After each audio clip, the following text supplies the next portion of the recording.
tired. I don't feel good. And my team just lost in the Stanley Cup playoffs. So, let's talk about Eurovision. Semi-Finals 2 just dropped, and I just realized I didn't have to spend $10 on Peacock when I could just see the whole show on YouTube.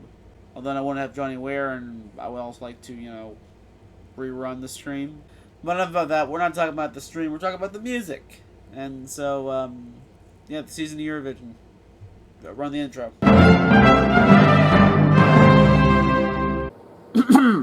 Alright, so let's run down the semi-final 2 qualifiers. Belgium, Czechia, Azerbaijan, Poland, Finland, Estonia, Australia, Sweden, Romania, and Serbia.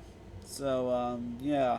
Very weird when it comes to the betting odds. Malta and San Marino, they were tied, and neither of them got in. Which is such a shame, because San Marino was my pick to win the whole thing. I'm willing to bet it was just that close from making it.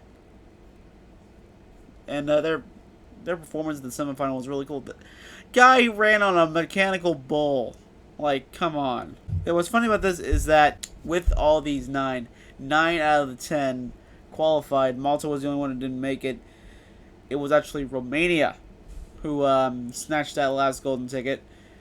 And such a shame that Ireland and Montenegro and Georgia were all on the bottom, because I put those I put all my high marks on them. Oh well, at least Serbia got in, and it's the only former Yugoslav country that's in which of course it's Serbia. Everybody tolerates Serbia. Of course, Australia got in. Everybody loves Australia. I was surprised Azerbaijan got in. So I found their entry to be very bland and forgettable, and just not really, Now, there are a lot of people, mostly in my head, that are accusing me of not liking Azerbaijan's entry because I don't really care for Azerbaijan in general. Which is sort of right, but it's not like any of the other countries don't have skeletons in their closet as well.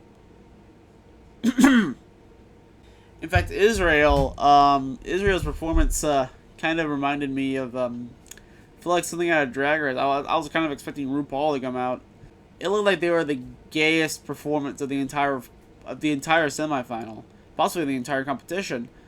And yeah, I know San Marino had that same-sex kiss, but there's also the camp thing. But I just want to ask the question: is queer washing a thing? Anyway, on to less depressing matters. Most improved. I was most improved by Finland, Australia, and Romania. I suspected Romania's was just due to the fact that the performer in the clip I showed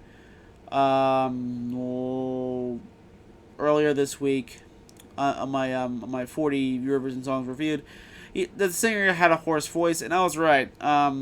They got his voice magic. His voice. He rested his voice and he got it soothed. He just sang better. His voice got better at the end of the. I'm saying his voice got better, okay? Or it's 2 a.m. Friggin', forgive me. Australia. I'm still not really caring for the abrupt end of the song. But I think they're also, I like their song too. And Finland, I mean, they started the show. It was a very good way to start the show. Very energetic. I like it. And speaking of the start of the show, I did like the beginning of this show because of the guy just sort of winging it in the beginning. Just going all. Like, hey, what am I doing? It's like 5 minutes of show. What am I doing? Like, oh, you're dancing. I was like, okay, well, what do I do? I was like, oh, just take out your arms and, yeah. I love how also they have, like, special effects to distract the people when they're getting ready. So, like, it's like one button presses fireworks and the bigger button presses,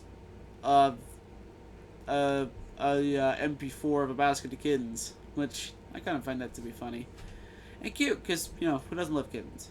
I love kittens.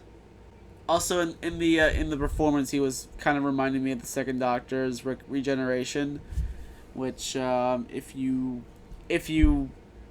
watch classic Doctor Who, then you know that the Second Doctor sort of got punished, was basically executed by his race, and yeah, it was just like some guy spinning into oblivion.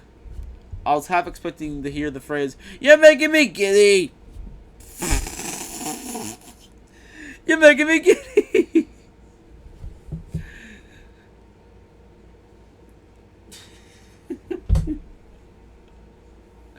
I'm not drunk, although I wish I was. You're making me giddy. But yeah, opening was fun. I love the weird text on the screen for Serbia. I guess it just adds to the weirdness. I like the font, and it kind of reminded me of a soap commercial for some reason. It looked like it could be like a weird avant-garde soap commercial. So what'd you think of it? It's worms. Whatever.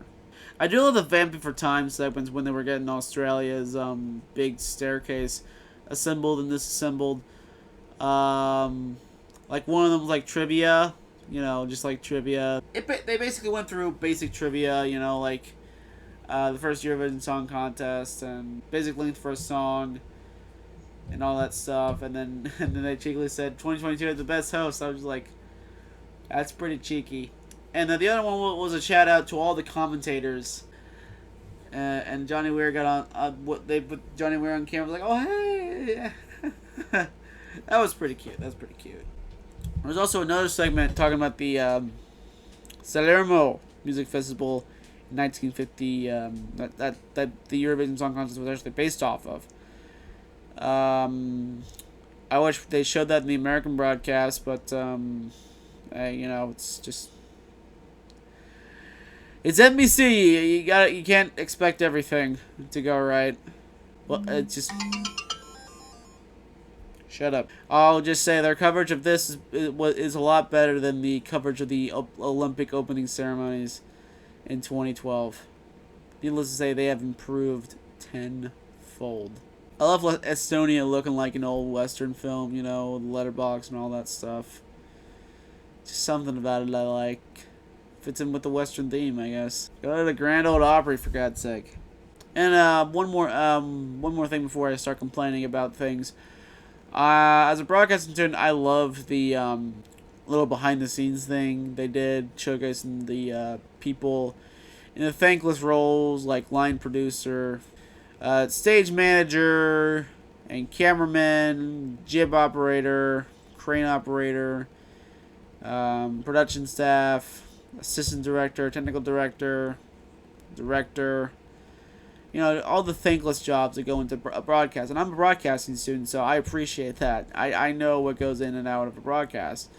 Now I'm going to complain a little bit, not because of my not because of the show or anything. It was a fine show. I'm complaining about the internet because my internet's just been messing up.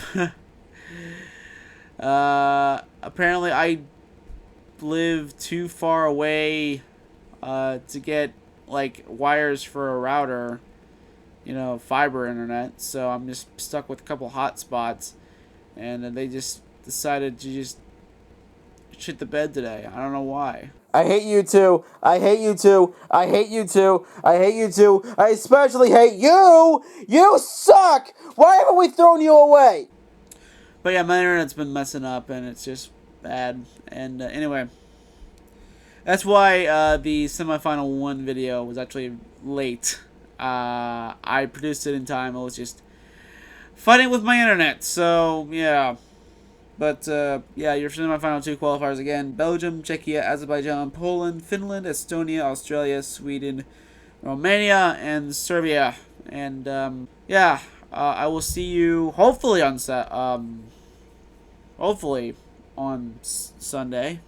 Hopefully this doesn't come out on Saturday, because otherwise that'll be really embarrassing. But I hope to see you again for the grand final, you know, see who the winner is, where we're going next year. Likely Ukraine, but you never know. So, yeah, that's it, and I'm Rusty Ralston, and I'm done.